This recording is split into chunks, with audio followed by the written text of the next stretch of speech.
Hello, I'm Daniel Frankel, co-founder and CEO of Next TMT. Pleased to once again be joining Dan Jones, who edits Next TMT Networks, our telecom technology-focused new vertical. Dan, how's it going out there in Brooklyn? Going great. It's hot.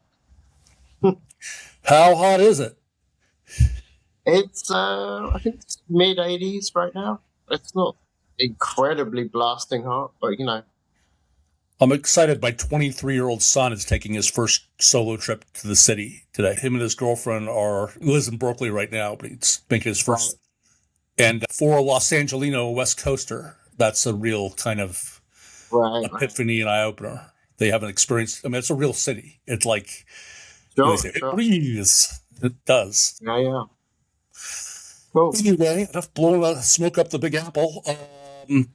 I guess we'll get into venue-based 5G, which is a big Verizon enterprise business, and the World Cup. Yeah. Do you have a team in this hunt, by the way? Or do you? Well, obviously, my team is England.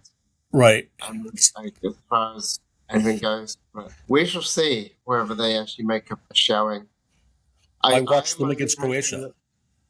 Well, they won against Croatia, yeah, but that doesn't mean that much. So, I think they won 4-2 against Croatia, but Given all that's going on with jingoism here in the U.S., I've taken a liking to Argentina. That Messi hat trick kind of. Yeah, no, I mean they're a strong contender to actually win the whole thing, I think. But yeah, it would be amazing for Messi to be 40 years old and win a World Cup. I mean, that's well, he might well be on his way. So, anywho, telecom business, yada. So we're going to go over what's in this week's issue, which comes out. You're looking at it. So Verizon is partnered with FIFA, I guess, and the largesse is raining down upon them. What's happening? Well, Verizon is the official telecommunications provider for the FIFA World Cup, but that doesn't mean much in terms of the actual kind of doing coverage other than in the US. They have actually upgraded the 11 stadiums that they're using in the US for World Cup matches, so that's good. Right. It's upgraded with lots of 5G, including these ball antennas called matsing antennas that sit above the pitch and give a big kind of 5G dome. And obviously millimeter wave 5G, which is very fast but very close range, leads line of sight to actually kind of give you a good connection. So that's something for people in the fans in the seats. The bums in seats will get a good 5G connection from the millimeter wave kind of stuff. I don't know whether they've done anything other outside the US in Canada or Mexico, and I asked some people and no one else knew either, but the official name from FIFA seems to just apply to the US rather than the free countries. So there we go. So let's talk about this business for Verizon a little bit, if we can, because I intersected with it a little bit in AB in late April. And I think I told you about this a few pods ago. Yeah.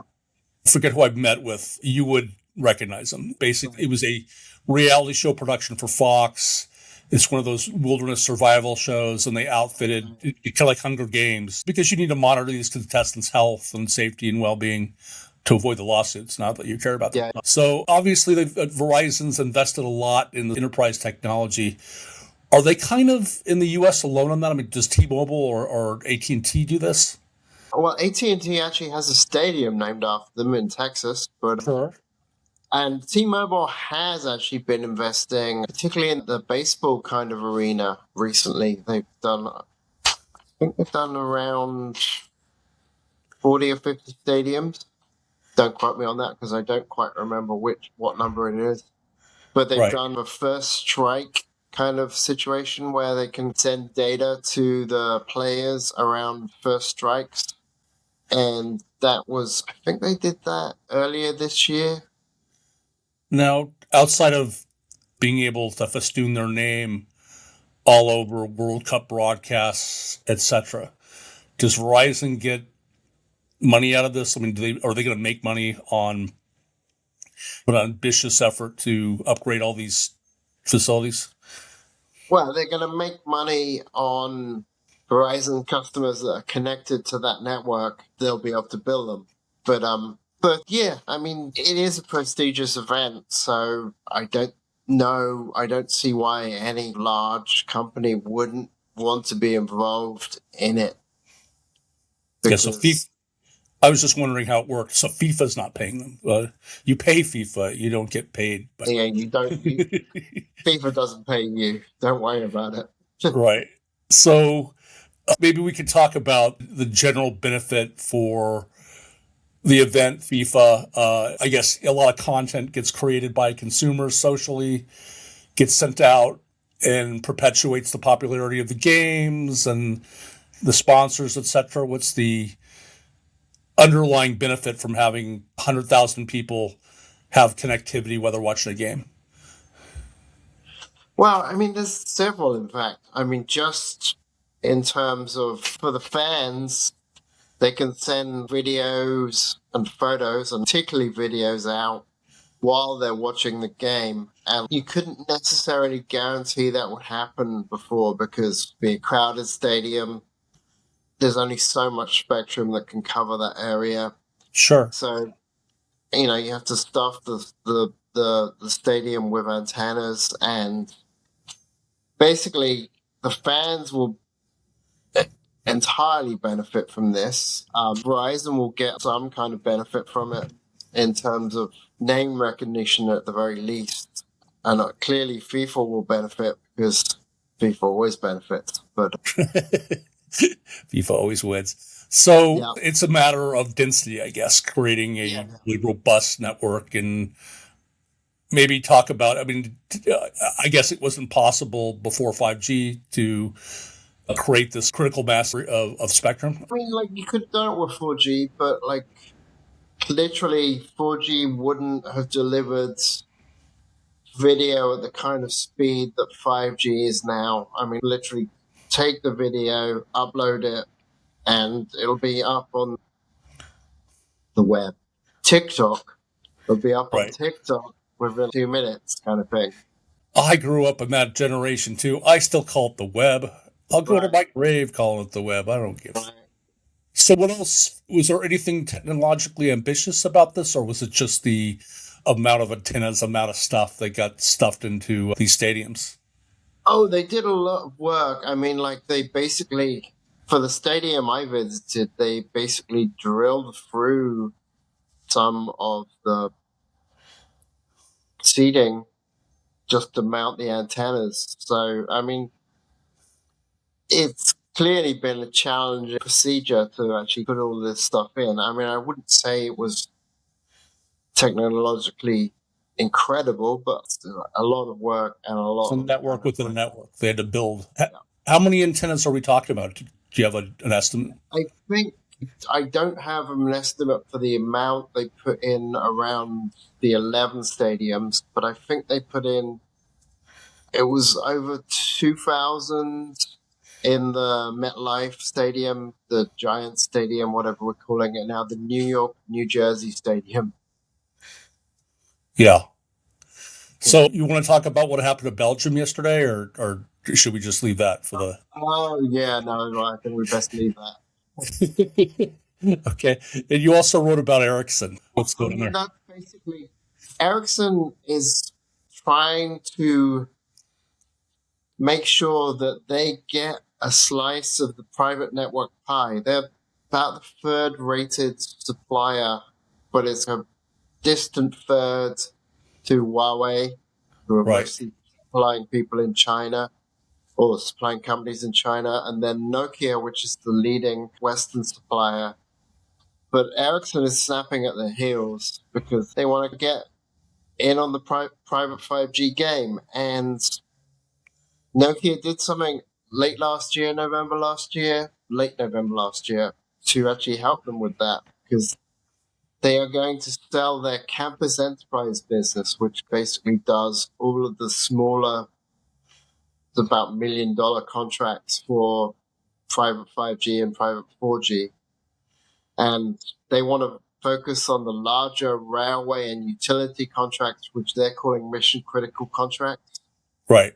So that leaves something of an opening for enterprising companies to possibly take some market share from them. And that's what Ericsson is trying to do. And Verizon, again, it's a Verizon heavy issue this time, is helping them with that, because they have just signed an international deal with them to allow Ericsson to supply their enterprise customers with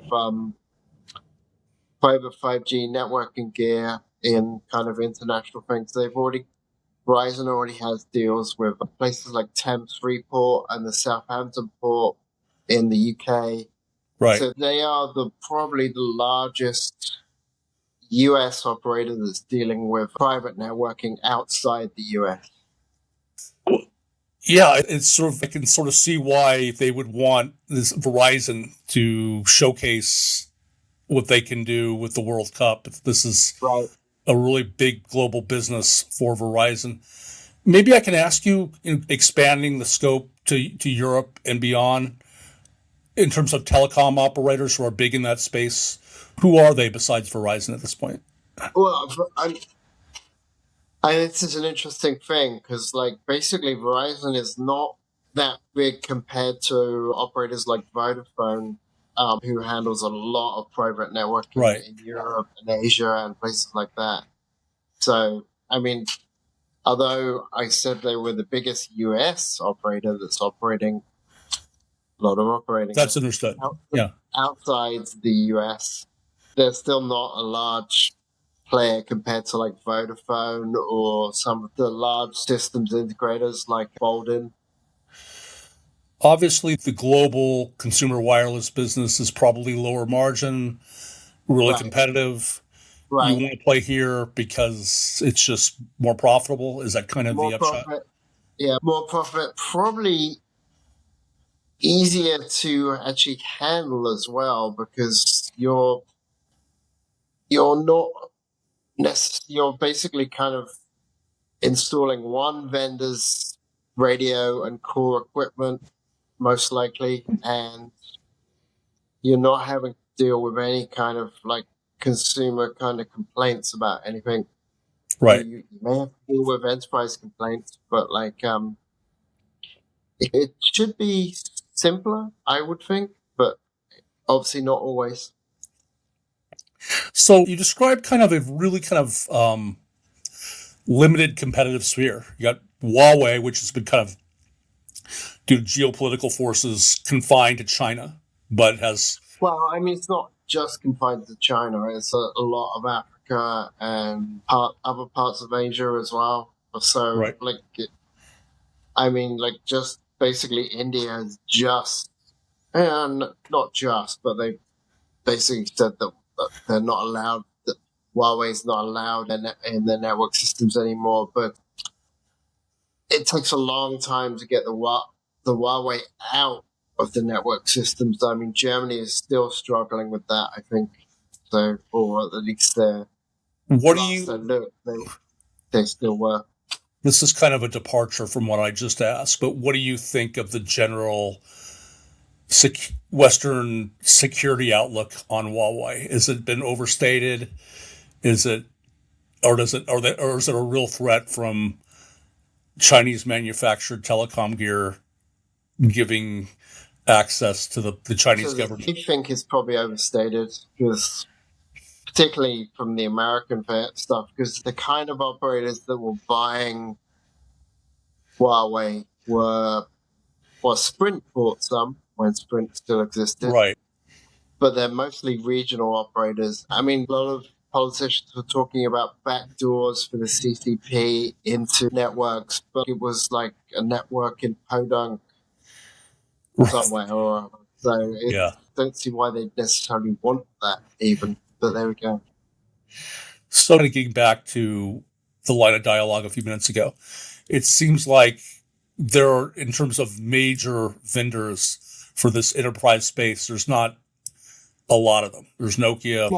Nokia, Ericsson, Samsung coming up the rear, but there's a lot of startups who can basically live on the table scraps from Nokia and Ericsson and Huawei. So like, Right. there's people like Solona and Highway 9 and people like that. So there's a whole sphere of private network startups we haven't even really got into yet. So in a way, Ericsson, it sounds like, is kind of living on prime table scraps. So they're getting a business that Nokia is going to. Well, I mean, you would say they'd probably, I mean, I wouldn't say, but you'd probably say chuck steak or something like that rather than.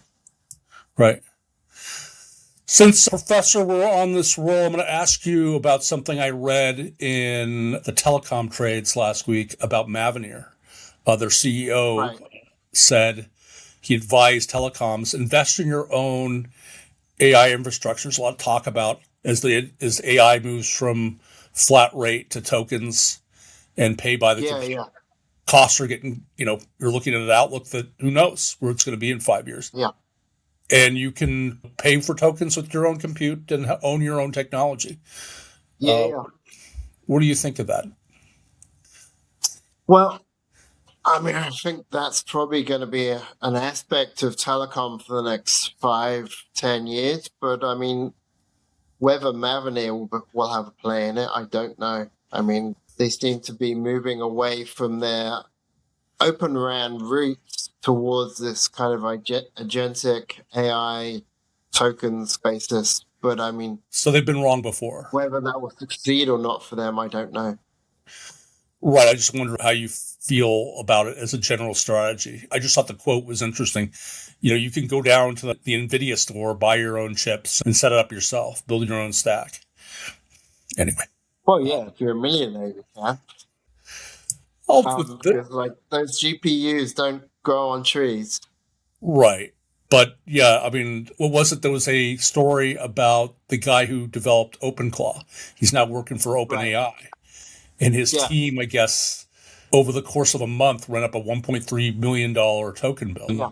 Like that's the kind of the bakery finding new ways to make bread, obviously, but still, this could get expensive over. It couldn't cost $1.3 billion to make a loaf of bread.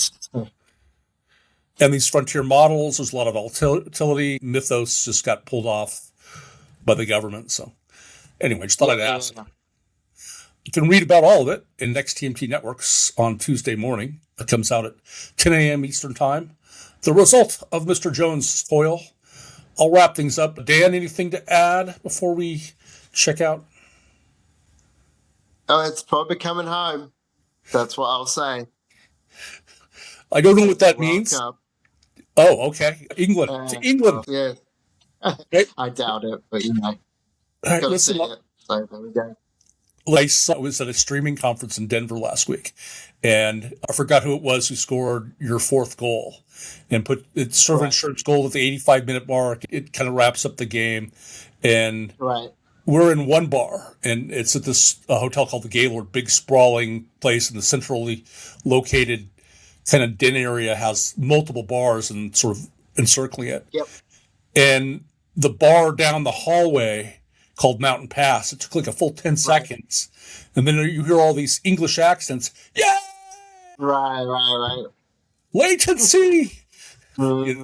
Latency with live sports was a big topic, so it was sort of...